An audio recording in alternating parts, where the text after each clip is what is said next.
গুপি সাহেব নমস্কার করে করজোড়ে বলল, হুজুর একটা কোশ্চেন করতে পারি কি? হাকিম বললেন, কি কোশ্চেন? আগে পাঞ্জাবির পকেটে কাঁকড়া বিছে রাখা আমার ভুল হয়েছিল, কিন্তু যদি কোট পরি তার পকেটের উপর যদি বোতাম দেওয়া ফ্ল্যাপ থাকে আর তার গায়ে যদি একটা নোটিশ সেটে দিই, পকেট মে বিচ্ছু হই, হাত ঘুষানা খতরনাক হই, তাহলে কি বেআইনি হবে? হাকিম ব্রজবিহারী অধিকারী একটু চিন্তা করে বললেন, না, তাহলে বেআইনি হবে না। কিন্তু মাইন্ড ইউ, আমি হাকিম হিসেবে মত প্রকাশ করছি না, একজন সাধারণ লোক হিসেবেই বলছি।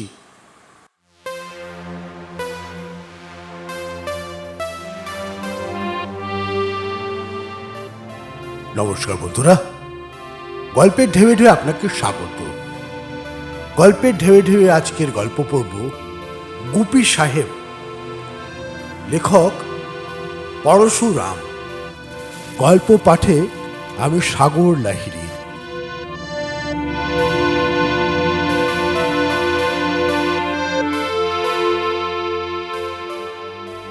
শুরু করছি আজকের গল্প গুপি সাহেব।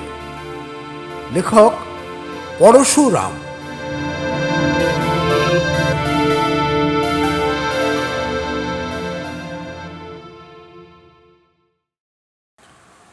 এই লোকটির নাম আপনাদের হয়তো জানা নেই, আমিও তাকে ভুলে গিয়েছিলাম, কিন্তু সেদিন হঠাৎ মনে পড়ে গেল।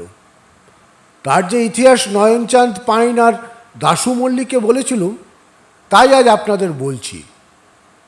নয়নচাঁদ আর দাশু তা মন দিয়ে শোনেননি, কারণ তাদের তখন অন্য ভাবনা ছিল। আমার বিশ্বাস গুপি সাহেব অখ্যাত হলেও একজন অসাধারণ গুণী লোক। আশা করি আপনারা যথোচিত শ্রদ্ধা সহকারে তার এই ইতিহাস শুনবেন। নয়নচাঁদ পাইনের ঘড়ির ব্যবসা আছে। দাশু মল্লিক তার দূর সম্পর্কের শালা, নেশাখোর কিন্তু খুব সরল লোক। নয়নচাঁদের ছেলের বিয়ের কথাবার্তা চলছে। কনের ঠাকুরদা হৃদয় দাসের সঙ্গে আমার আলাপ আছে। সেই জন্য নয়নচাঁদ আমাকে অনুরোধ করেছেন তার দাবি সম্বন্ধে আমিই যেন হৃদয় দাসের সঙ্গে কথা বলি। দাবির দুটি আইটেমের ওপর আমাকে বেশি জোর দিতে হবে। 1 নম্বর, পাত্রের পিতার জন্য একটি মোটর গাড়ি অগ্রিম চাই, উত্তম সেকেন্ড হ্যান্ড হলেও চলবে। 2 নম্বর, যেহেতু এদেশে পাত্রের তেমন লেখাপড়া হলো না, সে কারণে দাদা শ্বশুরের খরচে তাকে জেনিভা পাঠাতে হবে ঘড়ি তৈরি শেখবার জন্য। আমার দৌত্যের ফল কি হলো তা জানবার জন্যে দাশু মল্লিক আমার কাছে এসেছেন। নয়নচাঁদ একটু পরে আসবেন। আমি বললুম, দাশুবাবু ব্যস্ত হচ্ছেন কেন? পাইন মশাই এলেই সব খবর বলবো, ততক্ষণ একটা বর্মার চুরুট টানুন। দাশু মল্লিক ধূমপান করতে করতে চুপি চুপি বললেন, দেখো হে, তুমি এই দেনা পাওনার ব্যাপারে বেশি জড়িয়ে পড়ো না, পরে হয়তো লজ্জায় পড়বে। আমার ভাগ্নে মানে নয়নচাঁদের ছেলে একটি পাঁঠা। এমন সময় নয়নচাঁদ এলেন, এসেই একটা তাকিয়া টেনে নিয়ে শুয়ে পড়লেন। আমি প্রশ্ন করলুম, কী হলো পাইন মশাই, শরীরটা খারাপ নাকি? নয়নচাঁদ আঙুল নেড়ে গম্ভীর কণ্ঠে বললেন, আমি তোমাদের এই বলে রাখলুম, দেশ উচ্ছন্নে যেতে বসেছে, সর্বনাশের আর দেরি নেই। দাশু মল্লিক আর আমি জিজ্ঞাসু দৃষ্টিতে চেয়ে রইলুম। নয়নচাঁদ বলতে লাগলেন, গেল হপ্তায় মানিকতলা বাজারে পকেট থেকে 14.5 টাকা উধাও হলো। আবার আজ সকালে কলেজ স্ট্রিট মার্কেটে 19 টাকা 33 নয়া পয়সা মেরে নিয়েছে। তোমাদের মিনমিনে গণতন্ত্রী সরকারকে দিয়ে কিছুই হবে না। জবরদস্ত আয়ুবশাহী গভর্নমেন্ট দরকার। পকেটমার চোর আর ভেজালওয়ালাদের সরাসরি ফাঁসিতে লটকাতে হবে। দাশু মল্লিক বললেন, যা বলেছ দাদা, তোমাদের মনে আছে কি না জানি না, 13-14 বছর আগে লীগ মন্ত্রীদের আমলে পুরো একটি বছর পিক পকেটিং একেবারে বন্ধ ছিল, নট এ সিঙ্গল কেস। তারপর যেমন স্বাধীনতা এলো, আবার যে কে সেই। শ্রোতা বন্ধুদের কাছে আমার একটি বিনীত অনুরোধ, যারা গল্পের ঢেউয়ে ঢেউয়ে চ্যানেলটি শুনছেন অথচ সাবস্ক্রাইব করছেন না, তাদের কাছে আমার একান্ত অনুরোধ, চ্যানেলটি সাবস্ক্রাইব করে নিন। আগামী দিনে অনেক গল্প আসতে চলেছে, আপনারা চ্যানেলটি গড়ে উঠতে সাহায্য করুন। আপনাদের কাছে এটা আমার একটা অ্যাপিল। আপনারা চ্যানেলটি সাবস্ক্রাইব যদি করেন তবেই চ্যানেলটি গড়ে উঠবে। তারপর যেমন স্বাধীনতা এলো আবার যে কে সেই। আমি বললাম, আপনারা প্রকৃত খবর জানেন না। লীগ মন্ত্রীদের বা পুলিশের কিছুমাত্র কেরামতি ছিল না। পকেটমারদের ঠান্ডা করেছিল আমাদের গুপি সাহেব। নয়নচাঁদ বললেন, তিনি আবার কে? আমার এখানে দেখে থাকবেন, এখন ভুলে গেছেন। 13-14 বছর আগে প্রায়ই এখানে আসতো। অতি অদ্ভুত লোক। ফিরিঙ্গি নাকি? না, খাঁটি বাঙালি। গুপি সাহেবের আসল নাম বোধহয় গোপীবল্লভ ঘোষ, গোপীনাথ গোপেশ্বর কিংবা গোপেন্দ্র হতে পারে, ঠিক জানি না। একটা বিস্কুটের কারখানায় কাজ করত।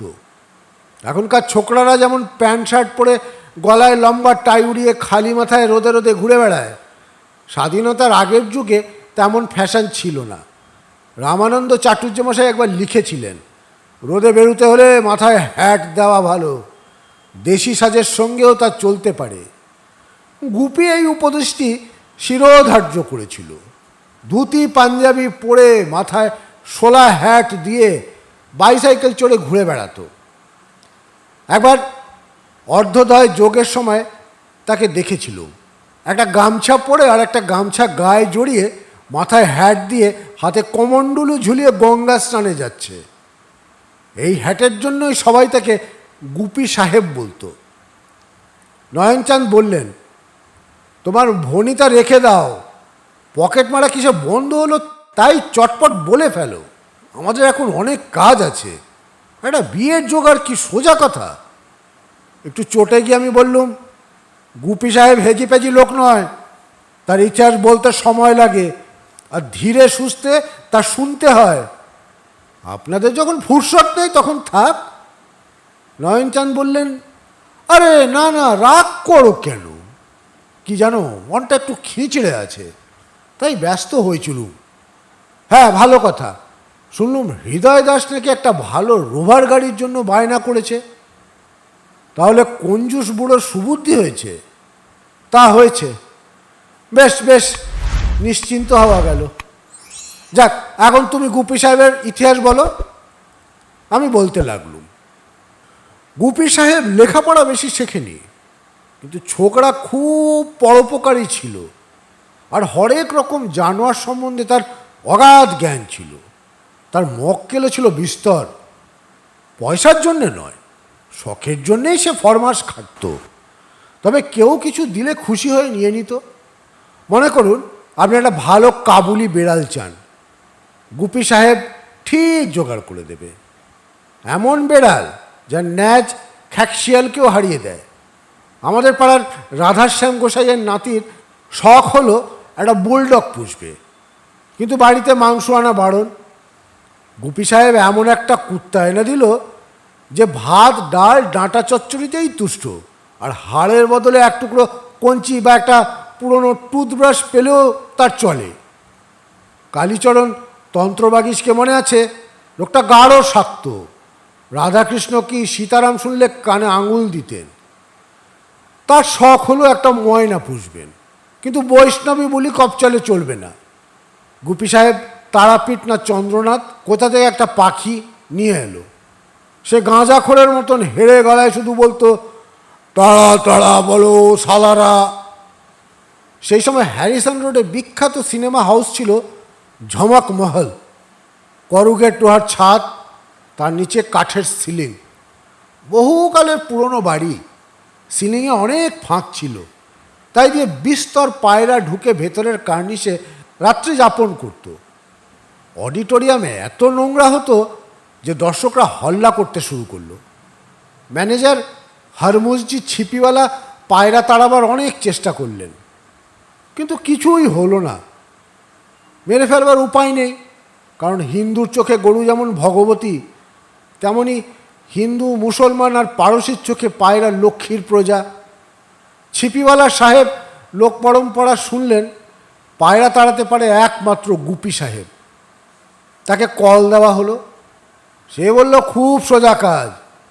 রাত 12টার পর যখন শো বন্ধ হবে আর পায়রার দল বেহুশ হয়ে ঘুমুবে, তখন 2-3 জন লোক লাগিয়ে দেবেন। তারা মই দিয়ে উঠবে আর প্রত্যেকটি পায়রার পেট টিপে ছেড়ে দেবে। পায়রার স্মরণশক্তি তীক্ষ্ণ নয়, সেজন্য দিন কতক নিয়মিতভাবে পেট টেপা দরকার। ক্রমশ তাদের হৃদয়ঙ্গম হবে যে এই ঝমকমহল সিনেমা ভবন পায়রার পক্ষে মোটেই নিরাপদ আশ্রয় নয়। গুপি সাহেবের ব্যবস্থা অনুসারে হুরমুসজি ছিপিওয়ালা প্রাত্যহিক পেট টেপার অর্ডার দিলেন। দিন কতক পরেই পায়রার দল বিদায় হলো। গুপি 25 টাকা দক্ষিণা পেল। আর কয়েক মাস পরে সিনেমা হাউসের ভাড়া নিয়ে ঝগড়া হওয়ায় ছিপিওয়ালা সাহেব নাগপুরে চলে গেলেন। ঝমকমহলের মালিক পুরনো বাড়ি ভেঙে ফেলে নতুন হাউস বানালেন। একদিন গুপি সাহেব আমার এখানে এসেছে। তার ডান হাতে রবারের দস্তানা, বাঁ হাতে একটা দেশলাইয়ের বাক্স। আমরা প্রশ্ন করলুম, ব্যাপার কি? গুপি সাহেব জবাব দিল না। ফরাসের ওপর 2খানা খবরের কাগজ বিছিয়ে দেশলাইয়ের বাক্স খুলে তার ওপর ঢালল ছোট ছোট জুঁই ফুলের কুড়ির মতন সাদা পদার্থ। গুপি বলল, ডেও পিঁপড়ের ডিম, 12 আনা ভরি, 2 আনা দিয়ে 1 রতি কিনেছি, খুব পোস্টাই। তারপর দস্তানা পড়া ডান হাত পকেটে পুরে আবার বের করল। কাঁকড়া বিছেতে হাত ছেয়ে গেছে। আমরা ত্রস্ত হয়ে তক্তপোষ থেকে নেমে গেলুম। কাঁকড়া বিছের দল গুপির হাত থেকে কাগজের উপর পড়ল আর টুপ টুপ করে সমস্ত পিঁপড়ের ডিম খেয়ে ফেলল। তারপর গুপি সাহেব তার পোষা জানোয়ারদের আবার পকেটে পুরল। আমরা সবাই বললুম, তোমার এ কীরকম ভয়ঙ্কর শখ? কোনোদিন বিছের কামড়ে মারা যাবে দেখছি। গুপি সাহেব বলল, আপনারা জানেন না, কাঁকড়া বিছে অতি উপকারী প্রাণী। বিছানায় ছাড়পোকা হয়েছে, কিটিংস পাউডারে কিছু হচ্ছে না, তখন ডিডিটি ইত্যাদি বেরোয়নি, গুটি কত কাঁকড়া বিছে ছেড়ে দিন, 3-4 দিন অন্য ঘরে রাত্রিযাপন করুন, তারপর দেখবেন ছাড়পোকা নির্বংশ, আন্ডা, বাচ্চা, ধাড়ি সমস্ত সবার। আলমারি কি দরজা জানলায় উই লেগেছে? ভাড়ার ঘরে পিঁপড়ে, তারও দাবাই কাঁকড়া বিছে। জিতেন বোসের নাম শুনে থাকবেন। ভদ্রলোকের পুরনো বই সংগ্রহের বাতিক আছে। একদিন এখানে আড্ডা দিতে এসেছেন। কথায় কথায় বললেন, আর তো পারা যায় না, কলকাতার যত রিসার্চ স্কলার আর পিএইচডি আছেন সবাই আমার ওপর হামলা করছেন। কেবলই বলেন, এই বইটা 2 দিনের জন্য দাও, ওই বইটা 7 দিনের জন্য দাও। বই দিলে কিন্তু ফেরত আসে না। ওমর খাইয়ামের স্বহস্তে লেখা একটা মহামূল্য পুঁথি আছে আমার কাছে। ডক্টর সীতারাম নস্কর সেই পুঁথিটি বাগাতে চান, একজন জার্মান প্রফেসরকে দেখাবেন। নস্কর মশাইকে হাঁকিয়ে দিতে পারি না, এককালে তার কাছে পড়েছিলুম, টানা নানা করে এতদিন কাটিয়েছি। কিন্তু আসছে রবিবার তিনি আবার আসবেন, কি ছুতো করব তাই ভাবছি। দৈবক্রমে গুপি সাহেব উপস্থিত হলো।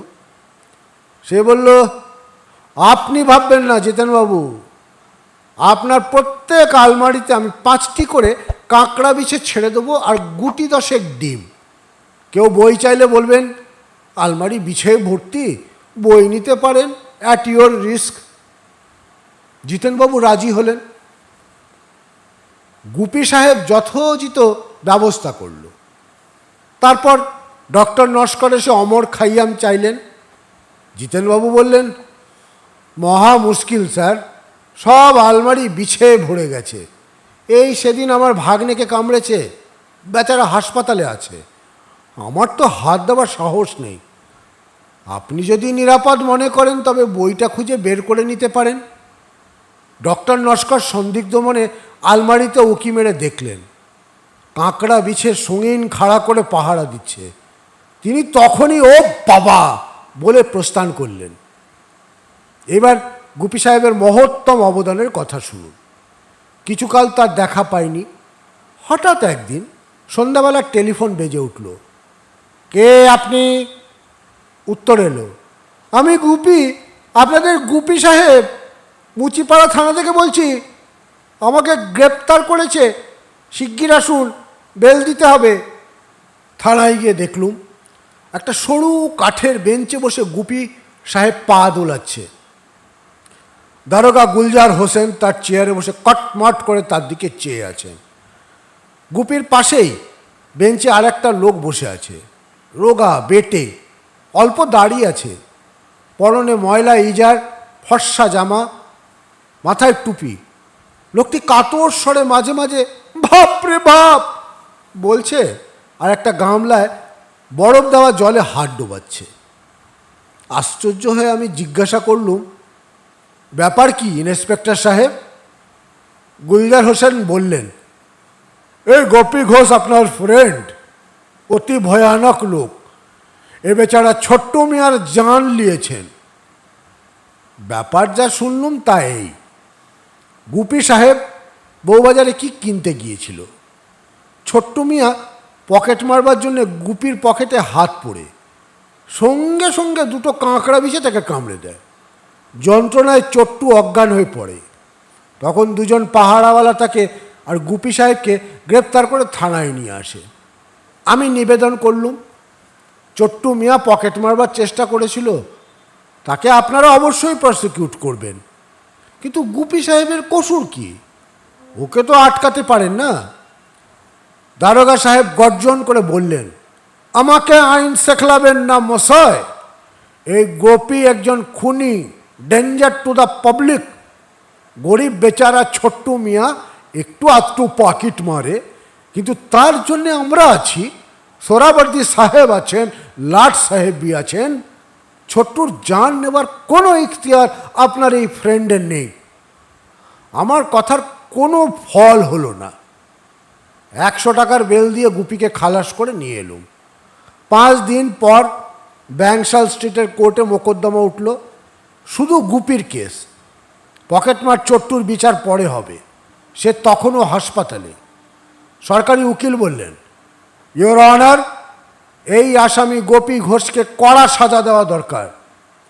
পিক পকেটকে বাধা দেওয়ার অধিকার সকলেরই আছে, কিন্তু তাকে খুন বা নিম খুন করা মারাত্মক অপরাধ। হুজুর, সেই বহুকালের পুরনো কেস ক্রাউন ভার্সেস ভিকান পাসির নজিরটা দেখুন। ভিকান পাসি তাড়ি তৈরি করত, তাল গাছে ঝোলানো তার ভাঁড় থেকে রোজই তাড়ি চুরি যেত। চোরকে জব্দ করার মতলবে ভিকান ধূত্র ফলের রস ভাঁড়ের মধ্যে রাখল। পরদিন একটা তাড়ি চোর মারা পড়ল, আর একটা কোনো গতিকে বেঁচে গেল। হাকিম রায় দিলেন, চোরের বিরুদ্ধে এমন মারাত্মক উপায় অবলম্বন করা গুরুতর অপরাধ। ভিকান পাসির 1 বছর জেল আর 50 টাকা জরিমানা হয়েছিল। গুপি সাহেবের উকিল বললেন, ইওর অনার, আমার মক্কেলের কেস একেবারে আলাদা। কোনো লোককে জব্দ করবার মতলব বা ম্যালিস প্রিপেন্স এর ছিল না।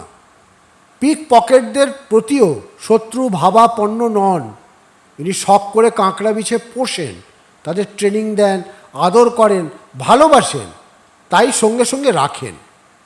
কি করে ইনি জানবেন যে পুয়োর ফেলো চট্টুর মতিচ্ছন্ন হবে?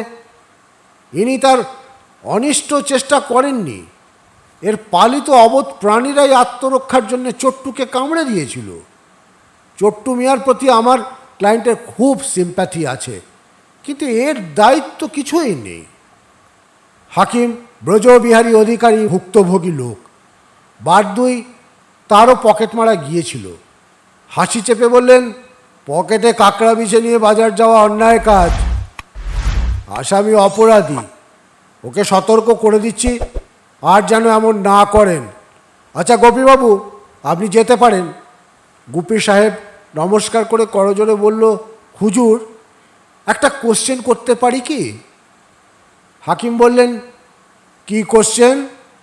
আগে পাঞ্জাবির পকেটে কাঁকড়া বিছে রাখা আমার ভুল হয়েছিল, কিন্তু যদি কোট পরি, তার পকেটের উপর যদি বোতাম দেওয়া ফ্ল্যাপ থাকে, আর তার গায়ে যদি একটা নোটিশ সেটে দিই, पॉकेट में बिच्छू है, हाथ घुसाना खतरनाक है, তাহলে কি বেআইনি হবে? হাকিম ব্রজবিহারী অধিকারী একটু চিন্তা করে বললেন, না, তাহলে বেআইনি হবে না। কিন্তু মাইন্ড ইউ, আমি হাকিম হিসেবে মত প্রকাশ করছি না, একজন সাধারণ লোক হিসেবেই বলছি। গুপি সাহেব খালাস হলো, তার কিছু আক্কেলও হলো, কিন্তু ব্যবসা বুদ্ধি তার কিছুমাত্র ছিল না। আমি বললুম, তোমার শ্বশুরবাড়ি কেষ্টনগরে না? কালই সেখানে যাও, 1000 খানেক মাটির কাঁকড়া বিছে অর্ডার দিয়ে এসো। দাঁড়ার নিচে যেন ফাউন্টেন পেনের মতন ক্লিপ থাকে, বিজ্ঞাপন দেওয়া চলবে না, আমরা 5 জন মুখে মুখে এই জিনিসটা চালু করে দেবো। গুপি সাহেব 1000টা নকল বিছে আনালো, 20 দিনের মধ্যেই বিক্রি হয়ে গেল। খুব ডিমান্ড, আরও আনাতে হলো। চট্টু মিয়ার দুর্ভোগের খবর পিকপকেট সমাজে রটে গিয়েছিল। পথচারী ভদ্রলোকদের পকেট থেকে 2টি দাঁড়া উকি মারছে দেখে তারা আতঙ্কে কাঁপতে লাগলো। তাদের পেশা একদম বন্ধ হয়ে গেল। তারপর ক্রমশ জানাজানি হলো যে আসল বিচ্ছু নয়, মাটির তৈরি। পকেটমারদের ভয় ভেঙে গেল, তারা আবার ব্যবসা শুরু করলো। ইতিহাস শুনে নয়নচাঁদ বললেন, দিব্যি আষাঢ়ে গল্প বানিয়েছ, এখন কাজের কথা বলো। হৃদয় দাস মোটর কিনছে, ভালো কথা, আমার ছেলেকে বিলেত পাঠাতে রাজি আছে তো? বিষণ্ণ মুখে আমি বললুম, আজ্ঞে না, মোটর কিনছেন নিজের জন্যে, নাচ জামাইকে বিলেত পাঠাতে পারবেন না। বটে, আমার ছেলেকে জলের দরে পেতে চান? আজ্ঞে না, অন্য জায়গায় নাতনির সম্বন্ধ স্থির করেছেন। কি জানেন পাইন মশাই, আপনি ধনী মানি লোক, কাজেই অনেকের চোখ টাটায়। হিংসুটে লোকে ছেলের নামে ভাঙচি দিয়েছে। কি বলেছে? বলেছে ষাঁড়ের গোবর।